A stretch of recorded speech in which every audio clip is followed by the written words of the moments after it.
Hello guys, magandang hapon sa inyong lahat. Luzon, Visayas, Mindanao. Welcome back naman sa ating short race Lotto Tips there, no? So panibago naman tayong update sa pang 9 PM bro sa October 1.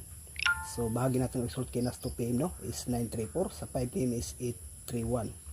Mindanao area last 2 is 31 mga ka-idol.